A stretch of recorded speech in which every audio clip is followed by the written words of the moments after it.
तो दोस्तों, आज मैं आपको जो कहानी सुनाने जा रही हूँ, ये कहानी है झुमकों की सोने चांदी की नदी की। तो चलिए दोस्तों, देखते हैं आज की ये कहानी। एक गांव में रवीना अपनी चाची बबीता के साथ रहती थी। उसकी चाची बहुत ही दुष्ट औरत थी। वो रवीना से घर का सारा काम करवाती थी और बदले में उसकी खूब पिटाई करती थी। अरे ओ महारानी, कहाँ मर गई? इधर आ जल्दी।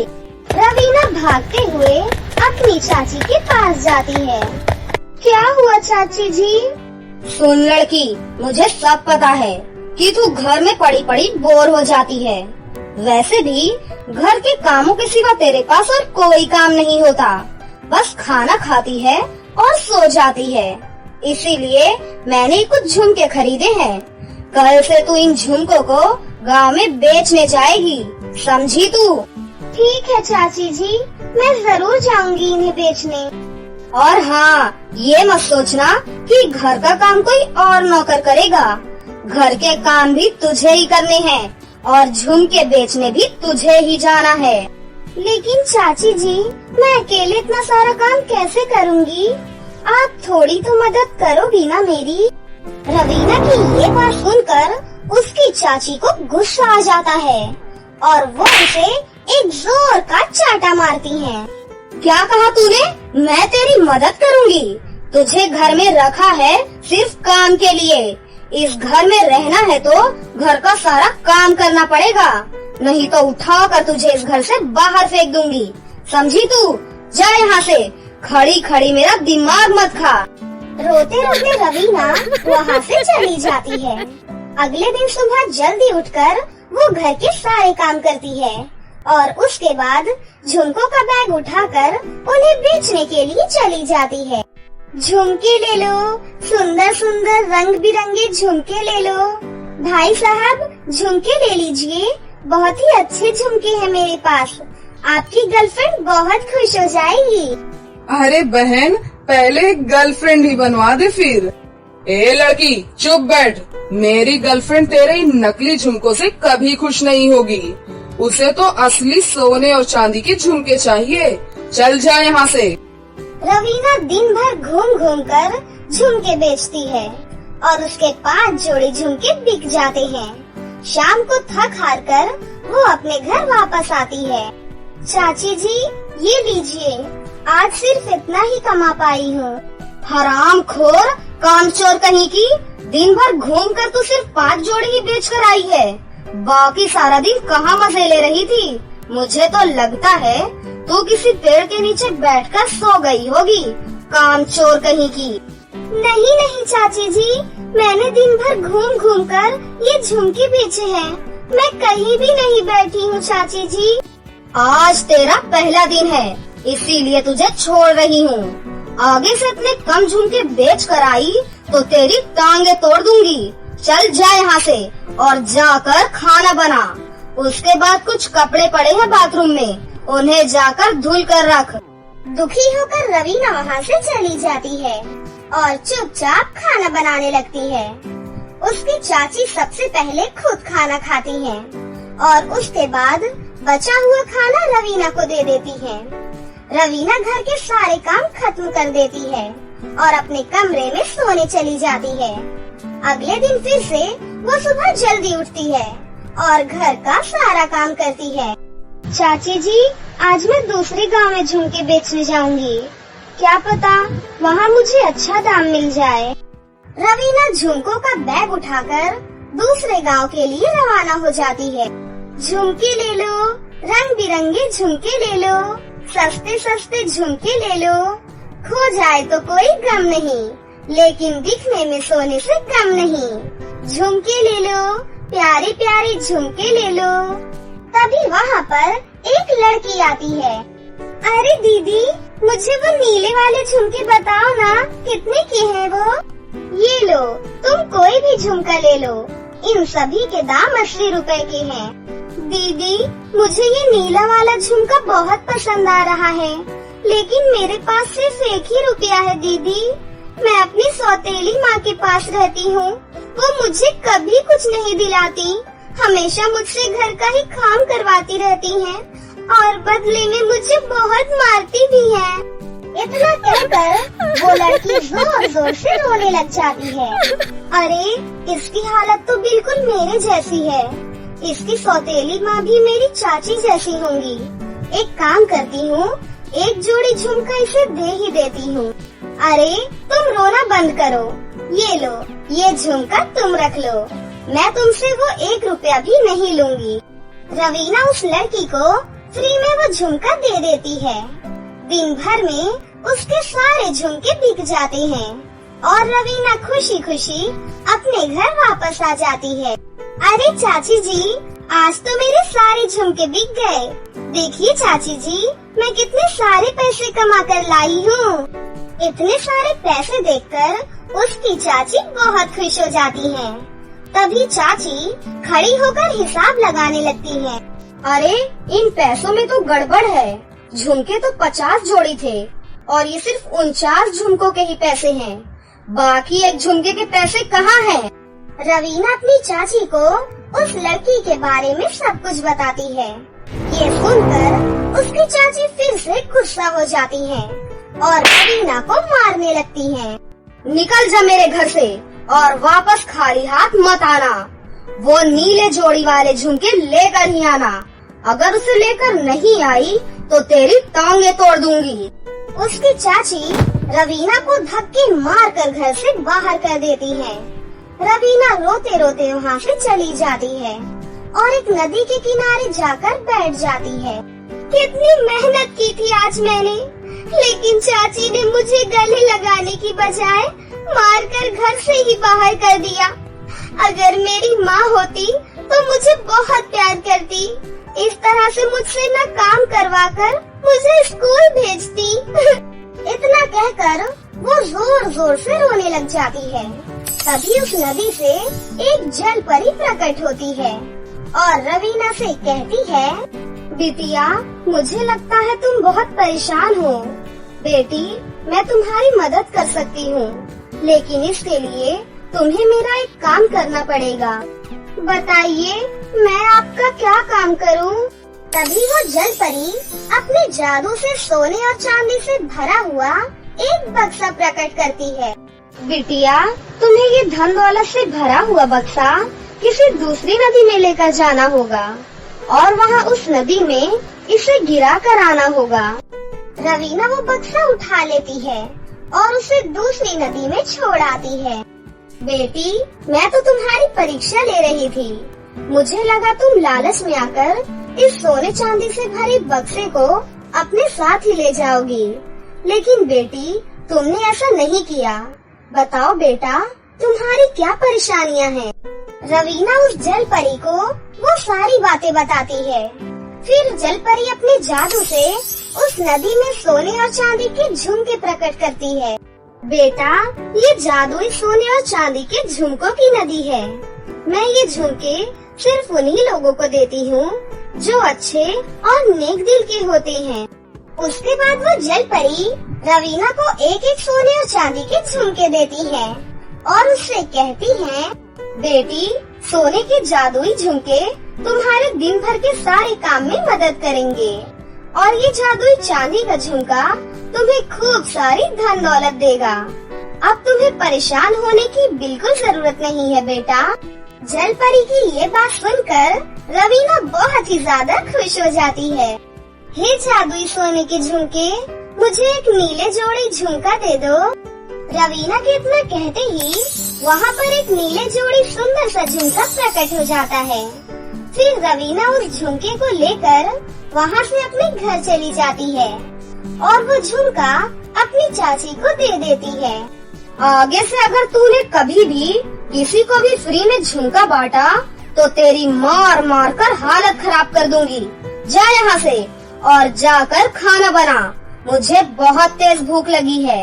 जादुई सोने के झुमके की मदद से रवीना घर का सारा काम कर देती है।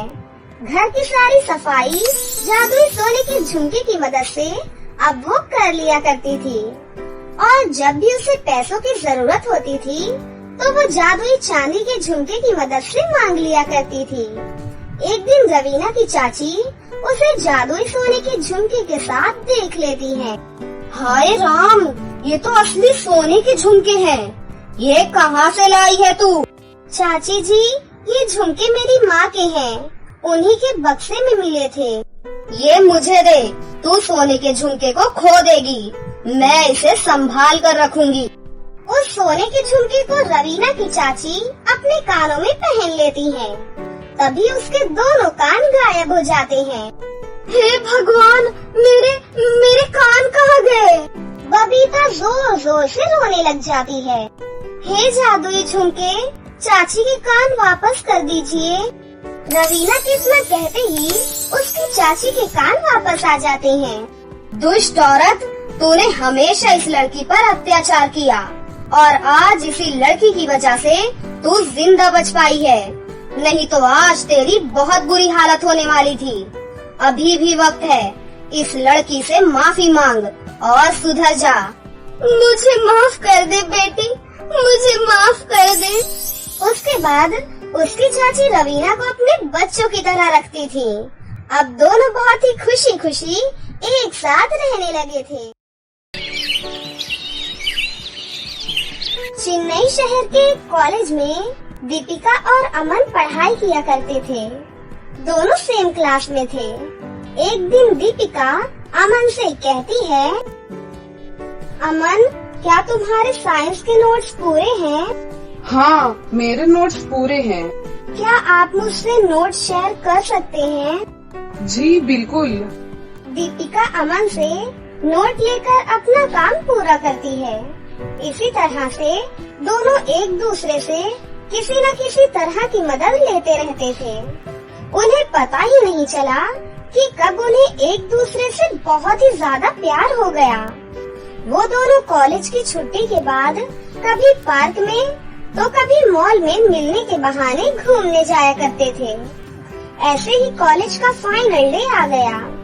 तभी दीपिका अमन से कहती है, अब हम मिल नहीं पाया करेंगे, तो फिर चलो हम शादी कर लेते हैं। शादी? दीपिका बहुत ही ज्यादा खुश हो जाती है जब अमन उसे शादी के लिए प्रपोज करता है। अमन अपनी माँ से कुछ कहता है, मम्मी, मुझे एक लड़की बहुत पसंद है और मैं उससे शादी करना चाहता हूँ। अच्छा, कौन है वो लड़की? वो मेरे साथ मेरे ही कॉलेज में पढ़ती थी और आप उसे जानती भी हैं। अच्छा, कौन है वो? माँ, वो दीपिका ही है जिसे मैं बहुत प्यार करता हूँ। अमन की मम्मी नाराज हो जाती हैं और उससे कहती हैं, वो सांवली लड़की तुम्हें पसंद आई? तुझे दुनिया में और कोई लड़की नहीं मिली क्या? मैं तेरी शादी उससे कभी नहीं करने दूंगी, क्योंकि वो लड़की काली है और मैं उसे अपने घर की बहू कभी नहीं बना सकती। माँ, मैं उससे भी शादी करूँगा, वरना मैं किसी से भी शादी नहीं करूँगा। इधर दीपिका भी अपनी माँ से अमन के बारे में बात करती है। उसकी माँ भी दीपिका की बात सुनकर उसकी शादी के लिए राजी तो हो जाती है, क्योंकि दीपिका सांवली है। उसके लिए सही लड़का ढूंढने में बहुत कठिनाई होगी। इसीलिए दीपिका की माँ खुशी खुशी उस रिश्ते के लिए राजी हो जाती है। पर उन्हें उम्मीद नहीं होती कि अमन के घर वाले तैयार होंगे कि नहीं। लेकिन फिर भी दीपिका की माँ अमन के घर जाकर उसके माँ बाप से बात करने के लिए कहती है।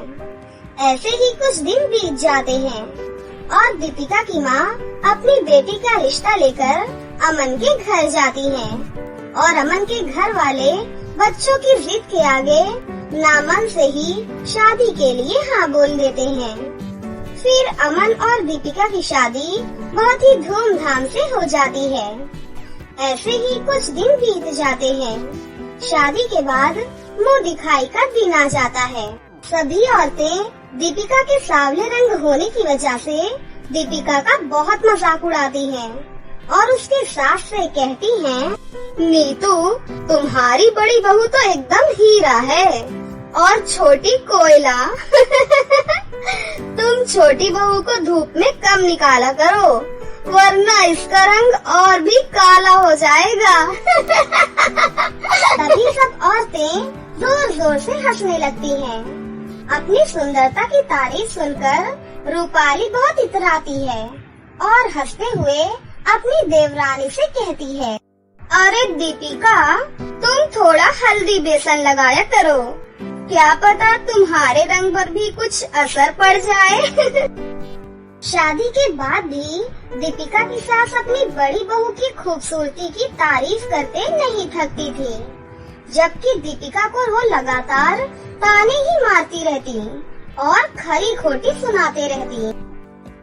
तुम बार बार मेरे सामने मत आया करो, तुम्हें देखती हूँ तो मेरा सारा दिन ही खराब हो जाता है। दीपिका बेचारी सारा दिन काम में लगी रहती, ऊपर से अपनी सास और जेठानी के ताने भी सुनते रहती, क्योंकि उसका रंग सांवला था।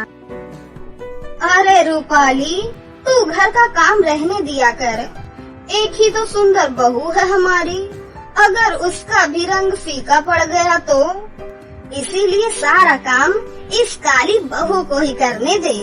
रूपाली सारा दिन खुद को सजाने संवारने और ब्यूटी पार्लर जाने में ही लगी रहती और दीपिका नौकरानी के जैसे घर का सारा काम करती रहती। दीपिका, मैं जानता हूँ कि मेरी माँ और मेरी भाभी तुम्हारे रंग को लेकर पूरे दिन ताने देती रहती हैं, लेकिन फिर भी तुम चुपचाप सहती रहती हो और कुछ भी नहीं कहती हो। अमन, उनको जैसा लगता है उनको कहने दो, पर मुझे बुरा नहीं लगता। एक रोज नीतू का पैर सीढ़ियों से फिसल जाता है, जिससे उसके पैर में और हाथ में चोट आ जाती है और वो अपनी बड़ी बहू रूपाली को बुलाती है। बेटा, मुझे हॉस्पिटल ले चल, मुझे बहुत दर्द हो रहा है बेटा। अरे मम्मी, मेरा भी पार्लर में अपॉइंटमेंट है और मैं वो मिस नहीं कर सकती, मुझे माफ करो मम्मी जी। और रूपाली कार लेकर पार्लर के लिए निकल पड़ती है। दीपिका भागते हुए आती है और अपनी सास को टैक्सी में बैठाकर हॉस्पिटल ले जाती है। वो अमन को भी फोन कर देती है और हॉस्पिटल में डॉक्टर दीपिका की काफी तारीफ करते हैं और कहते हैं कि आपकी बहू ने आपको सही समय पर हॉस्पिटल लाकर आपकी जान बचा ली और सही समय पर आपका इलाज हो पाया। कुछ ही देर बाद वो नीतू को लेकर घर आ जाते हैं। घर आने पर दीपिका अपनी सास की बहुत सेवा करती है और रूपाली दिन रात अपनी मेकअप और पार्टीज में बिजी रहती है। दीपिका अपनी सास को अपने हाथों से खाना खिलाती है और उनके बाल भी संवारती है, उनके पैर दबाती है। ये सब देखकर नीतू का मन बहुत दुखी होता है और उसे खुद पर अफसोस होता है कि जिसे वो अब तक कोयला समझ रही थी, वही तो असल में हीरा था। और बड़ी बहू रूपाली, जिसकी खूबसूरती को मैं हीरा कहती थी, वो तो कोयला निकली। अब नीतू को ये बात समझ आ गई थी कि इंसान की सुंदरता उसके तन से नहीं, बल्कि उसके मन से होती है। और वो दीपिका को बहुत ही ज्यादा प्यार और सम्मान देने लगती है। दीपिका भी अब अपने परिवार में सही मायने में सही से अपनी जिंदगी गुजारने लगती है। तो दोस्तों, कैसी लगी आपको हमारी ये कहानी? अगर आपको हमारी कहानी अच्छी लगी हो तो इसे जरूर लाइक करें, साथ ही हमारे चैनल को सब्सक्राइब भी कर लें और बेल आइकन को दबाना ना भूलें। मिलते हैं अगली वीडियो में। धन्यवाद।